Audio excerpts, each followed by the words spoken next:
Podcast, a sportscaster featured podcast covering all things New York Football Giants. Live every Monday, Wednesday, and Friday morning on Sportscaster, bringing balance to the analytics and emotions of covering Big Blue. Here are your hosts, Adam Armbrecht and Andy Makowicz.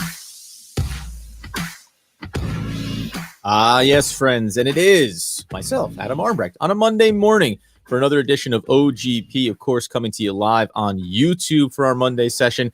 Joined as always by the healthy, the wealthy, and wise, Mr. Andrew Makowicz. How are we, sir?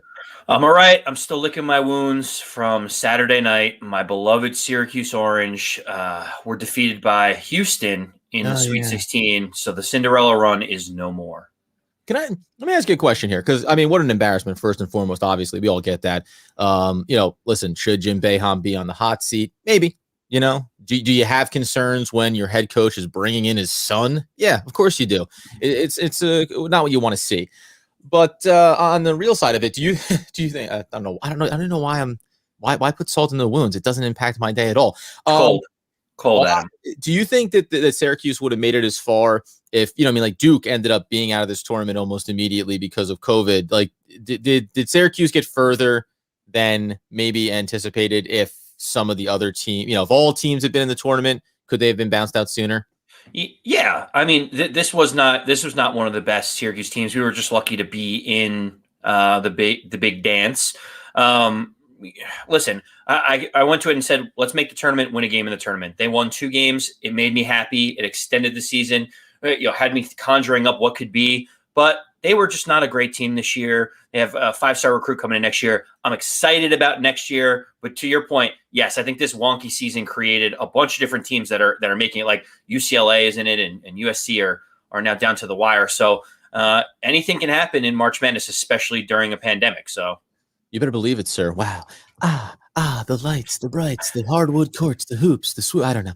It's all good. It's a lot of fun, and we'll see if Andy can lick those wounds as he moves forward, maybe watching some other teams. Certainly not Houston. He's not going to watch Houston now that they took him out. He'll have to watch somebody else, or maybe watch them lose. Maybe that's the dream now. We're talking New York Football Giants, obviously. That's what we're here for. And before we get in on, so we're going to cover, obviously, there was some big movement at the top of the draft and what that means for the New York Football Giants. There's also we've been waiting on this for the last couple of seasons. It's been discussed, an adjustment to the schedule for the NFL that will start immediately this season. And then there's some footnotes here that I thought were worth getting into. One of the ones that I thought we'd just start off of, on the light side, John Mara, again, is losing patience. Stop me if you heard this before, Andy. John Mara comes out and basically says, we've put a lot of good pieces around Daniel Jones this year. He was asked, do you believe that Daniel Jones looks like a quarterback who could ultimately win a Super Bowl? Yes, he does. Mara responded in that regard. I don't see why not, he said, if we put the right pieces around him.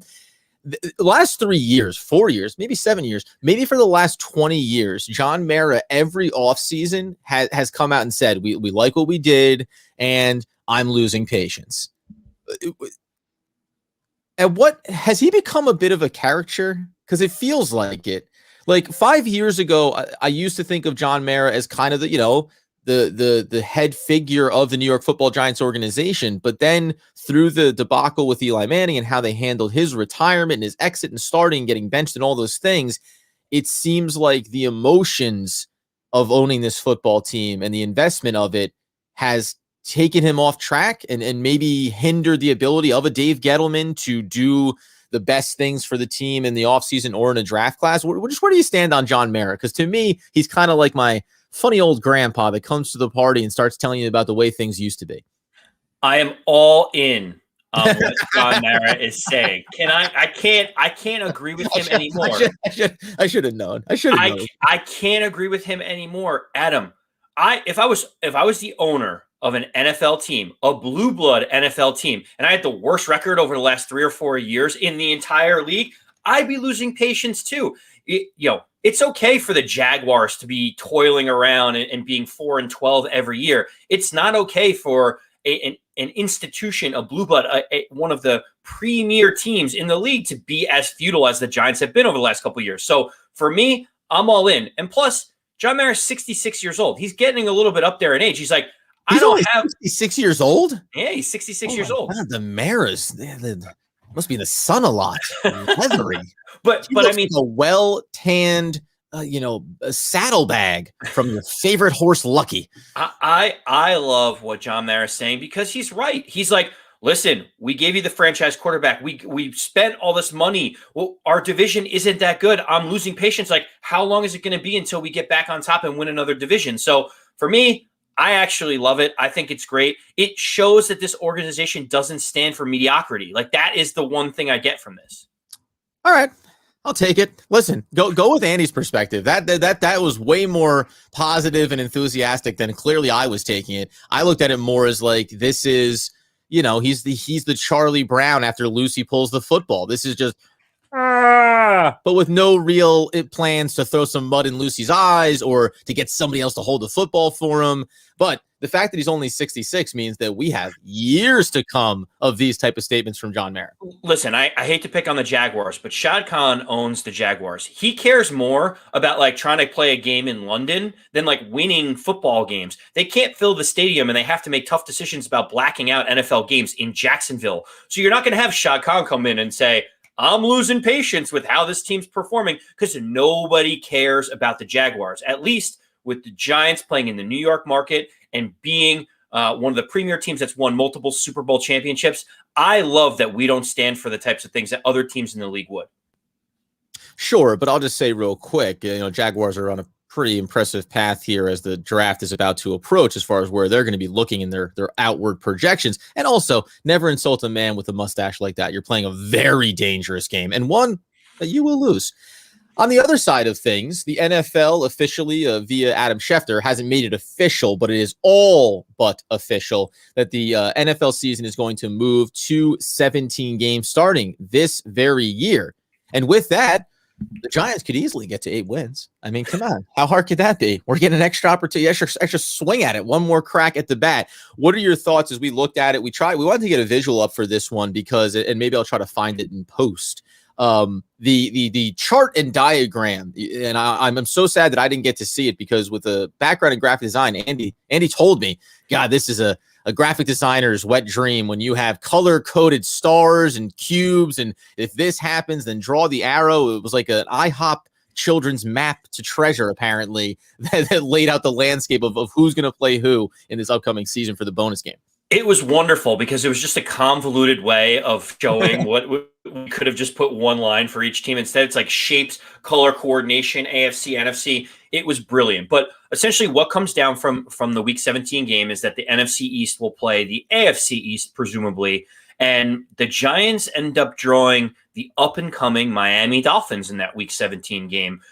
When you heard that it was the AFC East, you heard that it's presumably going to be the Dolphins. What was the first thing you thought of? First thing I thought was Giants are 7-2 over the last 9 games against the Miami Dolphins. 36-20, I think, victory led by Eli Manning last time they saw them. That's the first thing that you think about right out of the gate. Yeah, I thought meat on the bone, chomp chomp. I'm not impressed. I don't care what they're down there doing, hiring, firing coaches. Who knows what's happening over there?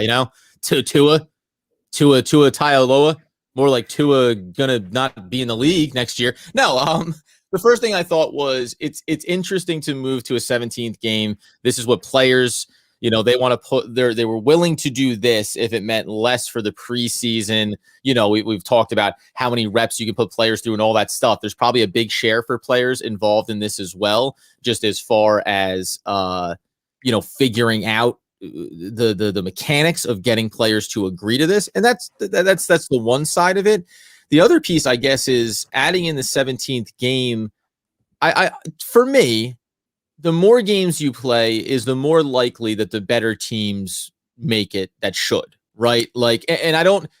Do you think that's a good or bad thing? Like, do you think that a good team that maybe runs a little clunky for a stretch of the season and ends up missing out on an opportunity is deserving of the extra game to figure it out, right? Where you go, Kansas City, right? They were just about to miss the playoffs because they had a really weird year, and then they get the extra game and they get in. Or that this young, plucky upstart team, like maybe the Jaguars, right? And maybe the Giants this season, gets that extra game to go from just missing it to just making it. And I'll follow up with you too. Do you think it should be something that maybe they look at having it be in division games? If that, because then it would be a real impact on the division and playing a team that you've now seen twice in the course of a season. So the first thing that I immediately think about is, oh, well, I like the 16-game season. It seems nice. It seems perfect. It's an even number. I don't know why we would go with an odd number. It makes no sense to me. And then I realized I'm not a curmudgeon, right? I'm not stuck in the mud because why do we play? I don't like odd numbers. Yeah, exactly. I'm like, what am I doing? Why do I care? Why do I care? They're going to give me more football. Like, and then I think to myself, I'm like, why do I care about 16 versus 17? Like, 16 is one of the most arbitrary numbers to play in terms of how many games you're going to play. Like, why 16, right? It makes no sense. So 17th game, I'm all in. My biggest concern is probably what the Players Association's concern is, and that's just with injury, right? Like, I'm kind of concerned that, a marquee, it's just another opportunity in a regular season game for a marquee player to get hurt, which could dilute it if they get to the playoffs. But I guess you're going to face that no matter how many games you play in the NFL. Those last couple of games are going to be a little strange. But I mean, I'm all in on the 17 games themselves. The other note that I had was, I think we got a pretty good draw, playing against the Dolphins in the AFC East, because the Washington football team has to play the Bills. The Cowboys have to go to New England, presumably, and play the Patriots with their whole new revamped team. And, the Eagles are going to play the Jets, but it looks like the Eagles are in a rebuild mode anyway now. So for me, I kind of look at the schedule and say, this would benefit the Giants out of any NFC East team, I think. Yeah, right. Like, especially if you think you're a team that is starting to hit its stride like the Giants, and we could even say in the division, right? Washington might fall into this category too, where, hey, as the year goes along, we think we're going to get better and better as we go along. So the extra game, say, any of these teams, you start out 2-3, right? Or even 3-3. You start out 500. Okay, you're 6 games in, but now you have an extra one at the back end to say, yeah, but look, we went 5-2 down the stretch and we earned our way into the playoffs. So it's unfortunate the NFL, unfortunate is a reality, is constructed in a way like NBA has now done the play-in, right? So now you're getting 2 more seeds on each conference, and they're going to play to see who gets that extra spot into the playoff bracket, and that's cool. But you just can't afford to do things in unique ways for the NFL. It's either you play another game or you don't, because this isn't the thing where you go, and then in 2 days turn around and we'll start the playoffs, or we'll ramp up the schedule in some way. For the most part, the least you're going to have is from a Sunday to a Thursday, and they usually avoid that for a lot of teams if they can. So I like it. It's more football, and hopefully from a New York Football Giants standpoint, what ends up happening, if we want to really go positive here, let's hope that the Giants have already locked in a playoff spot, whether it's in the wild card, right, in the extra seed, or they've won the division, and it's an extra week to rest, right? It's an extra week to get healthy, and you don't have anything to play for. Saquon Barkley, take a seat, relax. Let's get you back fully healthy, right? So that would be a nice way to be able to look at it from a Giants perspective and say, this is a nice silver lining for a team that is on the up and come. Well, and the interesting thing about the 17th game being against the Dolphins is we don't necessarily know what the finished product of the Dolphins is going to be. With the NFL draft coming up, I mean, Adam, there was some huge moves that were made over the weekend, right? They're kind of the meat of this episode. There's a lot of fun stuff with Mara, obviously. And by the way, if you heard us on Friday, check in on Wednesday's episode. The reason why, with the big trade at the top of the draft, we pushed back Jay Stevens and our conversation around some of those Ohio State Buckeyes that we want to keep an eye on the draft. So you can find that right here on our feed on Wednesday. But yes, top of the draft, all of a sudden, and we've seen this before in the past, movement well ahead of the draft, but sometimes it's these late last, down to the wire kind of trades. Instead, very active teams here trying to make their moves and get their quarterbacks is essentially what it comes down to, right? So the Dolphins at the 3 spot, they go ahead and allow the San Francisco 49ers to come up. And this has kind of been speculated about Jimmy G. What's the state of the 49ers? Are they in win now mode? And is Garoppolo the guy to get you over that hump? So they send the 12th overall pick to the Dolphins, and they also give them a 1st and 3rd round pick in 2022, as well as a 1st round pick in 2023 to get up to the number 3 spot. Let's just start there with the 49ers. They get up to the number 3 spot. How big of a jump was that for them? Who do you think they're targeting at number 3? And do you think that player is going to be the key to the 49ers getting right back to a deep playoff run after an injury-plagued season that was just, I mean, about as brutal for any team in the NFL history dealing with that this past season. Man, I mean, if you're Jimmy G, that doesn't read very well, right? Like, you're like, man, I know that they've been talking about 12,000 quarterbacks this offseason, whether it's, hey, we could use Sam Darnold eventually from the Jets, or what's it going to take to get Deshaun Watson, or why didn't we get Brady last year? Like, there's just been a constant barrage of other quarterbacks that potentially the 49ers could have. This doesn't read well for Jimmy G, because there is very rare circumstances ever where someone would give up 3 first-round picks and a third-round pick to move up to get like an offensive tackle or a tight end or a wide receiver. Like, you only get that type of haul for a quarterback. Mm-hmm. And so all the tea leaves are saying that the 49ers are going to take a quarterback with this third pick. And knowing that the 49ers are in win now mode, this is a very interesting situation. To me, it shows that, you know, they basically have no dead cap after this year if they move on from Jimmy Garoppolo. So no matter what, he's not going to be on the roster in about 12 months. But if they can get the person that they've identified as the player that they're moving up for, I mean, on draft night, Jimmy G could go. He could get traded to another team, right? So this is big for the 49ers. They're potentially putting their faith and their potential playoff aspirations in a rookie QB's hands, saying, we think we have the roster, if healthy, that could beat anyone in the NFC. Well, and that's the footnote there as we move through some of the other dominoes that fall off of this, is that if you're, you know, I am still of the belief, and I know there's been success in starting rookie quarterbacks, and then I think that you're still better off as close to the pro game as college is starting to get, or as close to the college game as the pros are starting to get in a lot of ways in the way that they organize their offense. I still think that rookie quarterbacks benefit from being behind somebody, but even though you could say Jimmy Garoppolo, nice veteran quarterback, you could let a guy sit behind him.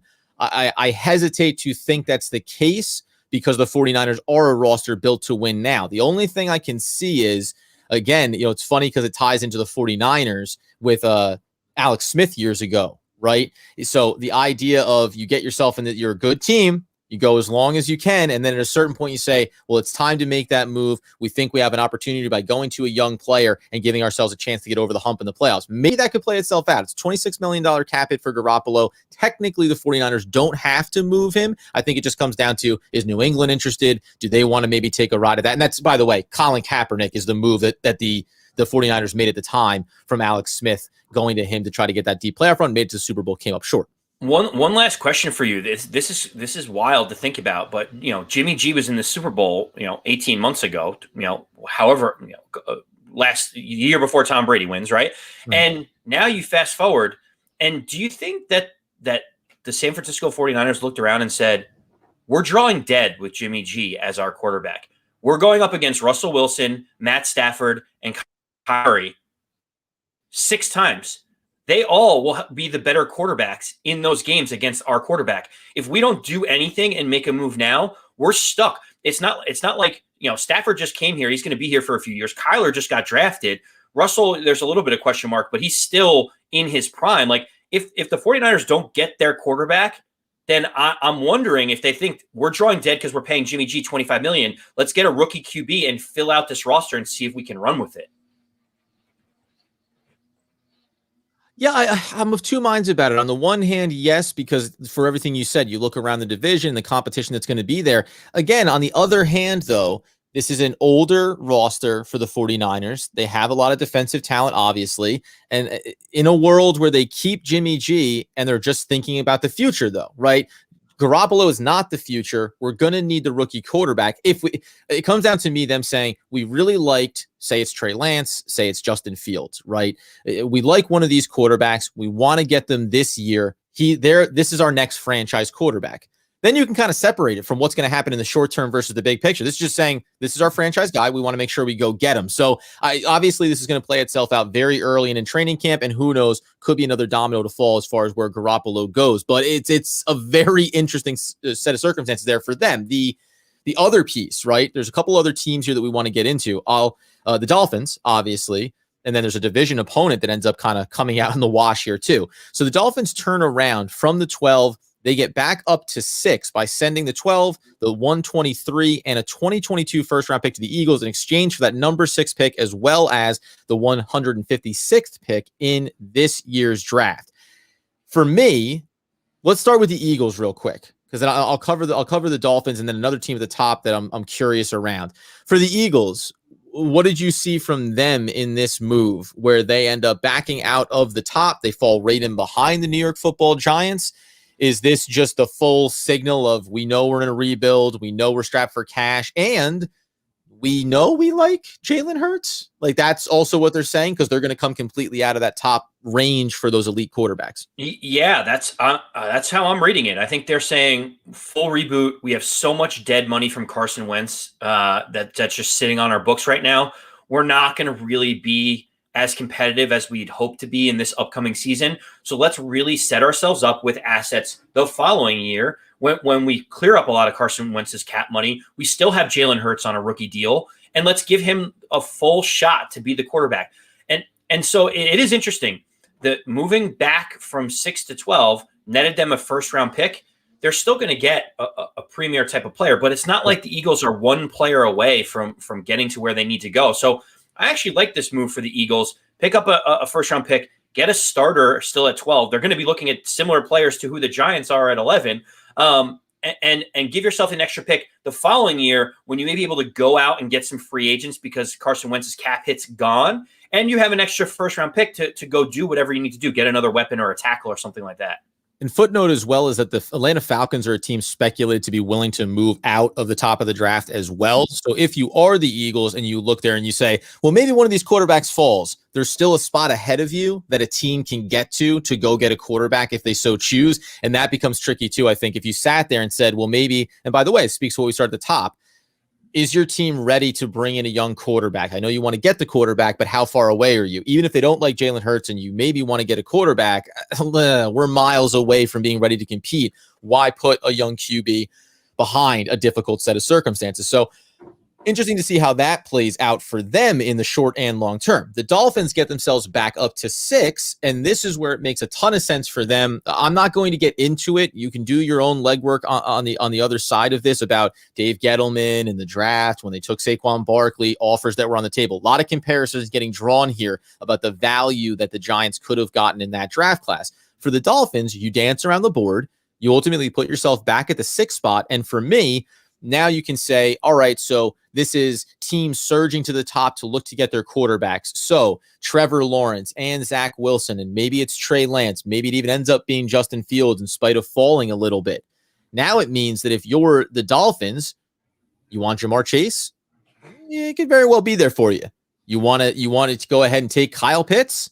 He's very well going to be there for you, right? If you want to even secure an offensive line position with Sewell or with Slater potentially, they're going to be there as well. Anybody that you want from a non-quarterback skill position standpoint is going to be most likely available. You're going to need a quality player there. And that's very interesting to me because it's them saying two things. One, we know we need that weapon and we feel comfortable getting it. And two, we like Tua, right? A lot of people on the outside were saying, oh, how confident could they possibly be in him? They've come out and said outwardly going back to last year that they liked him. They were confident in him, and going to Fitzpatrick was just a matter of rookie quarterback ups and downs, but we believe in him.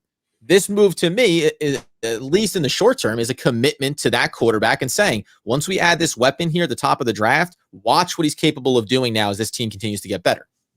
I couldn't agree more. I think this is a sign where if the Dolphins wanted to get a particular quarterback and they were sitting at 3, they would just do it and they would say, we're not sold on Tua.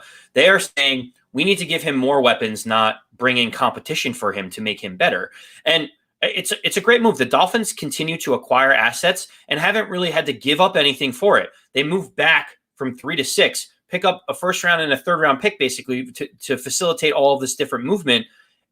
It's a wonderful move for them, and they're still probably going to get the guy that they were targeting at 3 anyway. So, it is a really good move for the Dolphins. It does set them up nicely to get the player they want now and also get more future assets moving forward. So it's interesting because them moving back up to 6 identifies that there still is a player that they want, that they know they need to go get, but it may not be a quarterback.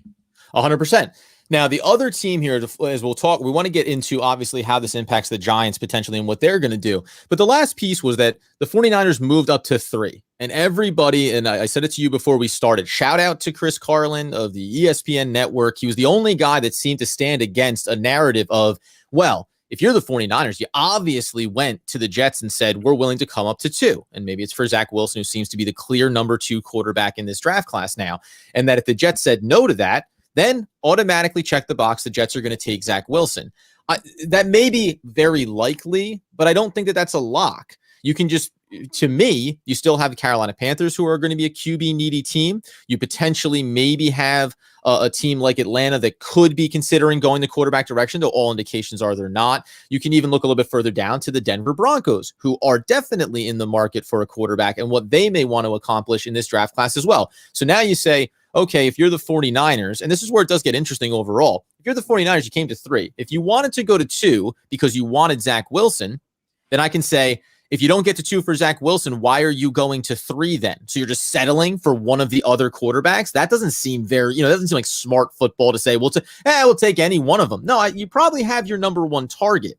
So it could, one, mean that the Jets aren't necessarily taking Zach Wilson at 2 and they're going a different direction completely, or that you went to them, they said no, and now the Jets are still sitting there saying this number 2 pick for Zach Wilson could still be available for trade. It's just going to take even more than what the 49ers gave to the Dolphins to get up to the number 3 spot. I don't think you can automatically check these boxes, and it goes back to our philosophical discussion about what it is to be a team that is in rebuild, knowing you need your young quarterback, but then right there in front of your face, you've seen what's happened with Sam Darnold if you're the Jets. Are you in a place now where plugging in the next young QB is worth it if maybe it's going to be another 2 or 3 years before the team is ready to win around him? I mean, there's a breaking point for the Jets where if they get offered draft compensation to move out of the number 2 pick, even if they're in love with Zach Wilson, they'll take it and they'll keep Sam Darnold, right? Like, it's not like if someone called them and said, we'll give you 8 first-round picks, they're that convinced that Zach Wilson is the guy. They'd be like,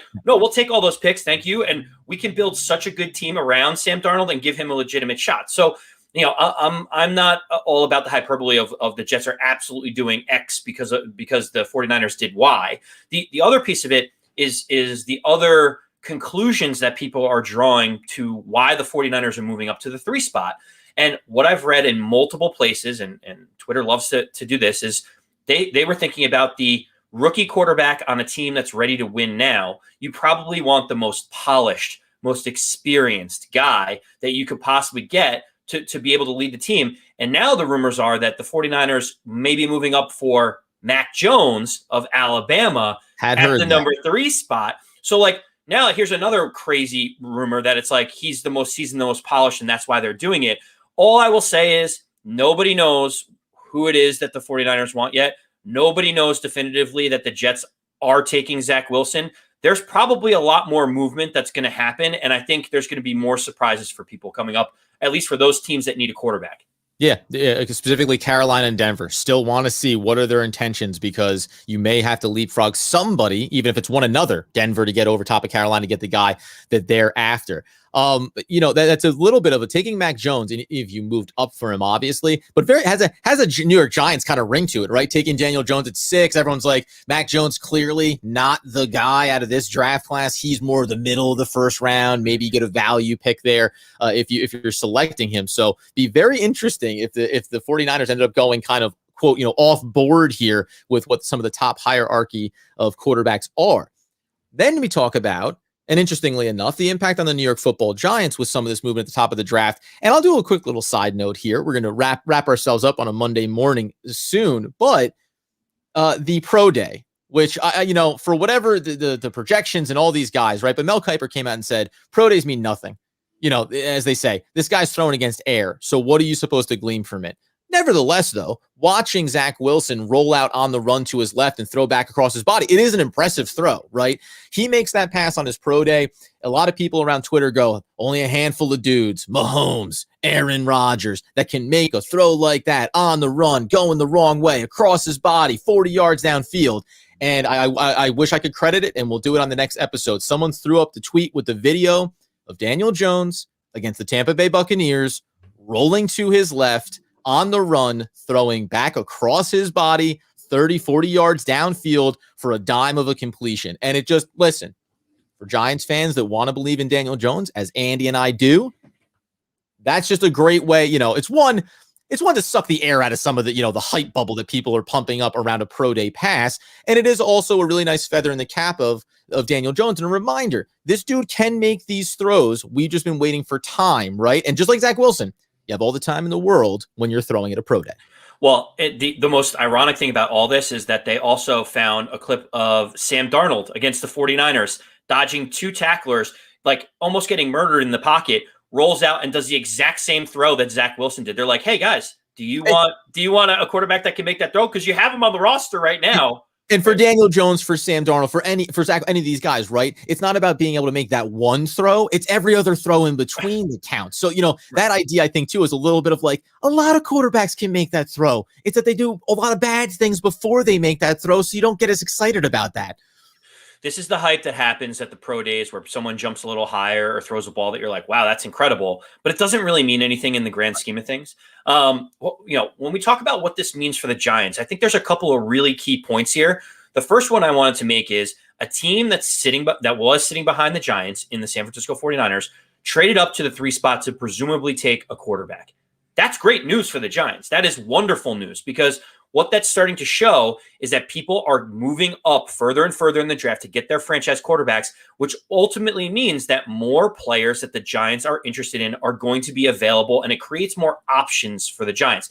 The Giants aren't in the business of taking a quarterback in this draft. We want as many quarterbacks to be taken before the Giants make their pick at 11 as humanly possible. And what this signals to me is it guarantees that the top 3 picks will basically be a quarterback. It presumes that 4 of the top picks will be quarterbacks. And it may even, if Mac Jones gets thrown into this thing, there could be up to 5 quarterbacks taken in the top 10 of this draft, which would be amazing for Giant fans, because then all of a sudden you've got 4 playmakers that all of a sudden start falling back. You've got Surtain, the cornerback from Alabama. You've got Slater. You've got Penei Sewell. There's a lot more talent that starts to fall back to the Giants at 11. Yeah, and by the way, if you think about that idea of even if Mac Jones is being talked about in that way, so maybe it's a sneaky, hey, this guy is rising, right? So you say 5, throw in Dallas, throw in Carolina. Even if they don't move up the board, they're still ahead of us. So if they take quarterbacks as well, you can get into that 5 teams. And maybe, just maybe, if you want to tantalize a little bit with the Detroit Lions and the consideration of maybe they would be in the market for one, depending on how it plays out. And then maybe Jared Goff is this could be a one-stop shop, flip it and get a little something back for him and move off of him as well. So there's some teams that could be in the mix there, certainly. If that happens now, the most disappointing part for Giants fans has to be that in all of this, or at least, well, I'll say for me, the most disappointing thing for me, I don't know why I included every single Giants fan in this, is that Slater is rising up the board to the point where they're saying you could see him go ahead of Sewell because of his position versatility on the offensive line. Sewell's going to be a stud, they think. He's going to play a tackle, they know, and that's his position. Slater can go anywhere, essentially, across the line, play tackle, play guard. They could even kick him to center if you so chose. So his versatility now makes him a very viable option for more teams as opposed to less. What the only difference here is, and somebody had this tweeted this out the other day, and it did get me at least thinking. I said, listen, you got to go to Slater, right? And then if it's not going to be Slater, a lot of people are talking about the defensive players. I'll go back to it and say, between Phillips and the injury concerns, Rousseau, and whether or not he's going to be versatile enough to utilize a Kwity Paye is maybe starting to get more and more traction, feel more likely. All of those guys feel like mid first round picks, 15 to 20. And at 11, I just don't know if you want to over invest there. If you feel it's good, you want to do it. Does it feel more and more likely that it's going to be that Waddle and Smith and who knows, maybe even Pitts, though I think it's unlikely, that a lot of these offensive weapons are now going to be bunched there, and maybe one of those cornerbacks sneaks in and ironically ends up being the 2 positions that the Giants went out and addressed in free agency? Just the options are going to be limitless, but is it excitingly frustrating what's going to be there for the Giants to have to pick through? Yes, and I think that there's even a couple more things that I'll say. I think Parsons, the linebacker from Penn State, is presumably going to be there for the Giants, and he might be the best defensive player in the whole draft.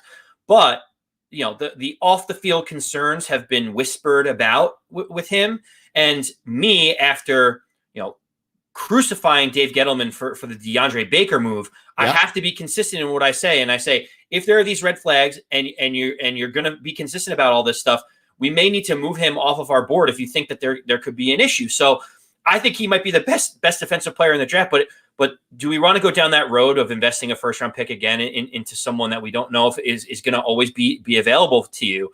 I think you're right. I think what people are realizing is that wide receivers, this is a deep wide receiver class, is the first piece of it.